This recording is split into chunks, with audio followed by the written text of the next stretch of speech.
నమస్తే. ప్రస్తుతం మనతో పాటు ప్రముఖ డైరెక్టర్ అలాగే సినీ రాజకీయ విశ్లేషకులు గీతా కృష్ణ ఉన్నారు. ఆయనతో మాట్లాడదాం. Hi sir. హాయ్ సార్, తెలంగాణలో కాంగ్రెస్ ప్రభుత్వం వచ్చి దాదాపు 6 నెలలు అవుతుంది. అసలు ప్రభుత్వం ఏం చేస్తుంది అనే క్వశ్చన్ చాలా మందికి వస్తుంది. ఎందుకంటే చేయాల్సిన గ్యారంటీల గురించి మర్చిపోయి కేవలం మూసీ డెవలప్మెంట్, హైడ్రా కూల్చివేతలు ఇవే ముందు కనిపిస్తున్నాయి. అసలు జాబ్ క్యాలెండర్ లేదు అని చెప్పేసి విద్యార్థులు, యూత్ అంతా బాధపడుతున్నారు. అంటే జాబ్స్ గురించి డిఎస్సి ఇచ్చారు కానీ ఎప్పుడు ఇస్తారో కూడా, ఎప్పుడు నియామకం చేస్తారో కూడా తెలియదు.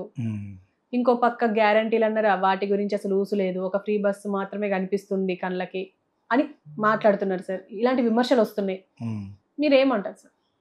యాక్చువల్గా ఏమీ చేయలేని పరిస్థితులకి 2 కారణాలు. ఒకటి, అంతకుముందు ప్రీవియస్ గవర్నమెంట్ చేసిన అప్పులు ఏ స్టేజ్లో వీళ్ళకి స్వాధీనం చేస్తున్నారు గవర్నమెంట్. ఆ విధంగా టీఆర్ఎస్ కాల్డ్ బీఆర్ఎస్ కూడా పాత్ర ఉంది ఇందులో. ఈయన చేయలేకపోవడానికి కారణం ఇక్కడ కాంగ్రెస్ బీఆర్ఎస్ పోటీలో బీఆర్ఎస్ చేసిన పొరపాట్లు వీళ్ళకి కూడా అనుకుంటాయి. వీళ్ళు అర్జెంట్గా వెళ్ళారు. అంత డబ్బు ఎక్కడి నుంచి వస్తుంది? చంద్రబాబు నాయుడు అన్నట్టు సంపద సృష్టించాలి. ఓకేనా? సంపద సృష్టించాలంటే ఇద్దరు లంచాలన్నా తీసుకోవాలి. పెద్ద పెద్ద బిగ్ ఫిష్ల దగ్గర పెద్ద పెద్ద ఫ్యాక్టరీలని ఇన్వైట్ చేసి వాళ్ళ ఇన్వెస్ట్మెంట్కి ఇంత అవుతుంది కాబట్టి నీకు 3,000 కోట్లు వర్క్ చేసి ల్యాండ్ ఇస్తున్నాను కాబట్టి మాకు 500 కోట్లు. ఆ విధంగా కొంత సంపద పెంచుకోవచ్చు. ఎనీ స్టేట్ చేసే పని నీ యొక్క ప్రాపర్టీస్ నువ్వు అమ్ముకోవడం కానీ తాకట్టుగానే పెట్టాలి. ఆ విధంగానే జగన్ మొత్తం తాకట్టు పెట్టేసారు అన్నారు అప్పుడు. సో అది చేయాలి. పని చేయాలంటే డబ్బులు ఉండాలి కదా. సెక్రటేరియట్లో జీతాలు ఇవ్వాలా, అన్ని డిపార్ట్మెంట్కి ఇవ్వాలా. ప్రామిస్ అందుకునే సుప్రీంకోర్టు ఎలా పాస్ చేయాలంటే వేగ్ ప్రామిస్లు చేయకండి, ఫ్రీ బీస్ ఇవ్వకండి. నువ్వెవడో ఓటు ఇవ్వడానికి అంటాను, ఫ్రీగా ఇచ్చేస్తాను 5 వాగ్దానాలు. ఎందుకంటే ఓట్ల కోసం అది ఎవడో నియంత్రించట్లేదు. సుబ్రహ్మణ్య స్వామి లాంటి 10 మంది లాయర్లు కలిసి చేస్తే ఫ్రీ బీ అంటే ఫ్రీగా ఇచ్చాడు. ఫ్రీగా ఎక్కడి నుంచి ఇస్తావు? స్టేట్ గవర్నమెంట్లో ఉన్న బడ్జెట్లోది కదా ఇస్తే మిగతా వాటికి ఎలాగ వస్తుంది? ఫ్రీ బీస్ ఎందుకు ఇవ్వాలన్నాను. షెడ్యూల్ క్యాస్ట్ కానీ షెడ్యూల్ ట్రైబల్ కానీ ఫ్రీగా ఎందుకు ఇవ్వాలి? చదువు కోసం వరకు ఇస్తాం. ఆ జనరేషనే ఎస్టీలకు ఎలాగిస్తారండి మనోళ్ళు. In the name of Ambedkar అమ్మని చెప్పాడు మీకు అలాగా. అంబేద్కర్ విగ్రహాలు కట్టమన్నాడా? మాట్లాడితే విగ్రహాల మీద గొడవ పడుతూ ఉంటారు. ఎందుకు కట్టాలి? ఆయన ఎవరు కట్టమనలేదే. Is a great man. ఆయనతో పాటు చాలామంది కలిసి రాసిందే రాజ్యాంగం అని ఈ మధ్యన బయటకు వస్తున్నాయి. ఆయన ఒక్కరే కదా. నేను ఒక్కడనే అనలేదే. ఆయన కూడా ఒక్కడే అనలేదు. సో ఆయన అనవసరంగా మనం డీమీన్ చేయకుండా ఆయన పేరు చెప్పుకుని చేసే వాళ్ళకి ఎందుకు ఇవ్వాలి మీరు ఉద్యోగాలు? ఫ్రీ ఒకసారి ఇస్తారు. ఇంకా ఒక ఫ్యామిలీలో అయితే నాకు తెలిసిన ఫ్యామిలీలో తెలుసు ఫ్రెండ్స్ రేఖల్లో 7 IAS ఆఫీసర్లు. ఇంకా వాళ్ళ కొడుకులకి ఇంకా రిజర్వేషనే. ఎలాగిస్తారన్నాను, అది పొరపాటు అన్నాను.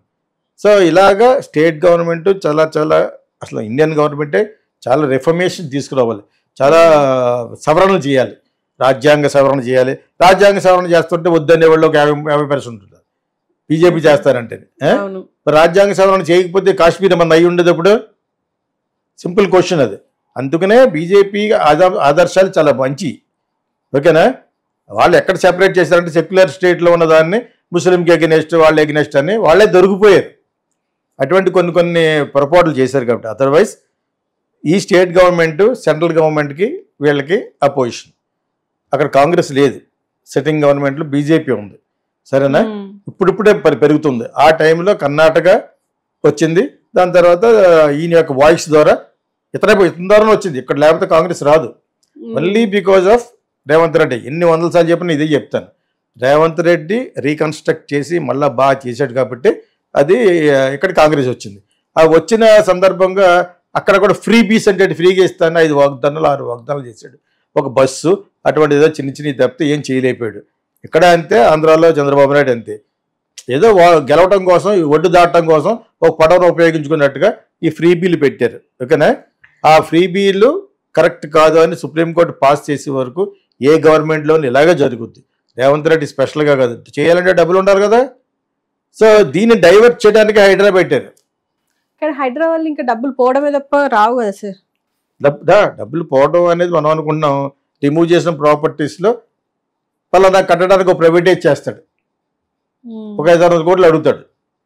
నువ్వు అలా అడగకుండా వీళ్ళు స్వాధీనం చేసుకున్నావు కదా నాగార్జున వాళ్ళను. అలా కాకుండా ఒక పెద్ద ఒక 5-6 ఎకరాలు ఒక 500 కోట్లు అనుకోండి, 500 కోట్లు కాంట్రాక్ట్ ఇవ్వచ్చు 99 ఇయర్స్కి. 99 ఏమో 36 ఇయర్స్ ఇవ్వచ్చు. ఇంకా అంత పెద్ద ప్రాఫిట్లో ఒక 1000 కోట్లు పెట్టాలంటే you have to give for 99 ఇయర్స్కి. అలా ఇచ్చిన ప్రాపర్టీస్ ఉంటాయి. ఇంకా చాలా ఉంటాయి. గవర్నమెంట్కి ఆ ప్లాన్ ఆఫ్ యాక్షన్కి ఇవ్వడానికి ఇంతమంది బిజినెస్ మేధావులు ఉంటారు బ్యూరోక్రాట్స్లోనే, కమర్షియల్గా ఐడియాస్ ఇవ్వమంటేనే. అవి హైడ్రా వలన జనాలు బాధపడేది ఎక్కడ? ఒక సామాన్య మానవులు, మిడిల్ క్లాస్ పీపుల్ దెబ్బతిన్నారు. వాళ్ళు కష్టపడి ఒక డ్రీమ్ హౌస్లో కట్టుకున్న ఫ్లాట్ కానీ ఇల్లు కానీ వాళ్ళు దెబ్బేస్తారు. అది ఒక్కటి తప్పితే హైడ్రా ఇస్ గుడ్. హైడ్రా ఇప్పుడు ఈ సందర్భంలో గుడ్ ఎందుకన్నామంటే సిటీ బాగుపడుతుంది. లేకపోతే మీరు వర్షం ఒక చుక్క కురిస్తే రోడ్లోకి వచ్చేస్తుంది, షీట్ల మీద వచ్చేస్తుంది. ఇన్ఫ్రాస్ట్రక్చర్ పాడైపోయింది. ఎందుకంటే మిగతా చెరువులన్నీ వాళ్ళు కట్టేశారు కాబట్టి. ఇక్కడ ఉన్న చెరువులు మెడ్రాస్ ఎక్కడ లేవట, హైదరాబాద్లో ఉన్నవి. మరి అటువంటి దాన్ని వీళ్ళు ఇంకా మంచిదే. కాకపోతే అది సామాన్యమైనడి యొక్క పొట్ట కొట్టి వాళ్ళ యొక్క ఆర్తనాదాలకి ఇదవుతుందని చెప్పేసి మనం ఇందాక క్వశ్చన్లో చెప్పాం. బట్ హియర్ ప్రభుత్వం ఎటు వెళ్తున్న వాళ్ళను దీన్ని ఆసరాగా తీసుకుని హైడ్రాలో జరిగిన శోకాన్ని ఆధారంగా తీసుకుని బీఆర్ఎస్ మళ్ళీ పుంజుకుంటాం. ప్లస్ ఏమో అక్కడ ఏంటి ఏదో విధంగా బీఆర్ఎస్ నిరికించి బీఆర్ఎస్తో కొలైడ్ అయ్యి దట్ ఈస్ కొయిలేషన్ అయ్యి బీజేపీ కూడా ఫార్మ్ చేయొచ్చు. దాని గురించే కదా కవిత ట్రీట్మెంట్ ఇచ్చారు, జైలు ట్రీట్మెంట్ ఇచ్చారా? దాంతో సగం అయిపోయారు. ఇప్పుడు బీజేపీతో కలిసి కాంగ్రెస్ని దెబ్బ కొట్టాలి. పర్టికులర్గా రేవంత్ రెడ్డి దెబ్బ కొట్టాలని మోడీ అనుకోడు. Because is representing Congress. ఇక కాంగ్రెస్ రావడానికి ఆయన కారణం కాబట్టి రేవంత్ రెడ్డి దాన్ని టాపుల్ చేయడానికి చూస్తాడు with the help of BRS. They already started. నువ్వు కన్స్ట్రక్ట్ చేస్తున్నావా లేకపోతే పడగొడుతున్నావా, నువ్వు అభివృద్ధి చేస్తున్నావా లేకపోతే ఇలాగ తెలంగాణని దెబ్బేస్తున్నావని హరీష్ రావు ఆల్రెడీ మాట్లాడుతున్నాడు. వాళ్ళు కూడా గుడ్ స్పీకర్సే కదా. అంచేత ప్రస్తుతం గవర్నమెంట్ పొజిషన్ ఏంటంటే కాంగ్రెస్ ఏదో విధంగా ఇక్కడ కర్ణాటకలో పడగొట్టాలి. That is BJP agenda. Tamil Nadu అలాగే చేయలేరు, కేరళ అలాగే చేయలేరు. ఎక్కడ పాసిబిలిటీ ఉంది?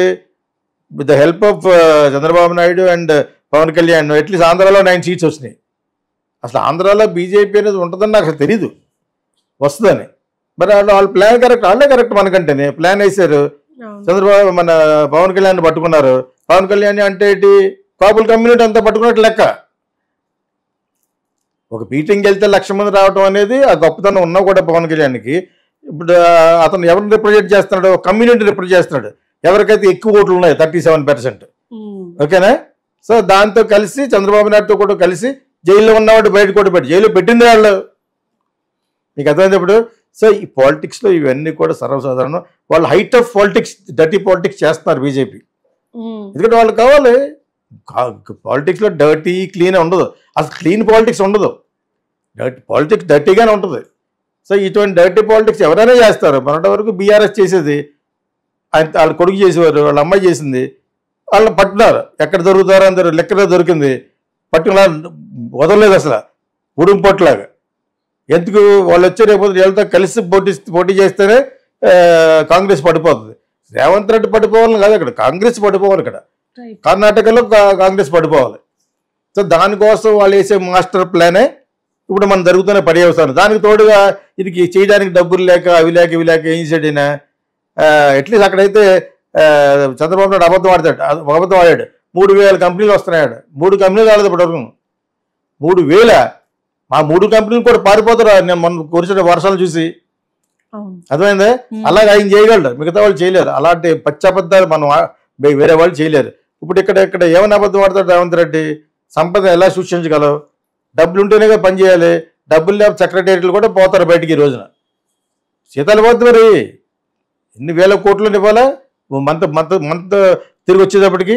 సో ఇవన్నీ కూడా అందుకనే ఏదో శంకర్ సినిమా ఉంటుంది కదా, ఒక రోజులో సీఎం చేస్తాడు. ఏం సినిమా? అర్జున్ సినిమా. ఒకరోజు సినిమా సీఎం అవుతాడు కదా, ఆ ఒక్కరోజు కూడా చేయలేడు. అంత డిఫికల్ట్ అని. సో ఆ సీఎం పాత్ర అనేది అంత ఈజీ ఏం కాదు. అందులో ఇన్ని పక్కల నుంచి పద్మవ్యూహంలాగా ఇంత అపోజిషన్ ఉంటేనే. బట్ అక్కడికి కూడా maximum Revanth Reddy is trying to do. కానీ ఎలా చేయగలడు? డబ్బులు ఉండాలి. సెంట్రల్ గవర్నమెంట్ బడా భయ్య అన్న కూడా ఎక్కడైనా మామ అని కానీ వంగతోట కూడా మామ అన్నదన్న టైపు అదంతా మీకు. ఎవరెవరు బొడ్డి గారికి కూడా తెలీదా, ఇతనికంటే వయసులో 20 ఏళ్ళు పెద్దవాడు, మ్యాక్సిమం 20 ఏళ్ళు పెద్దవాడు ఆయన వీళ్ళ ఇద్దరికంటేనే.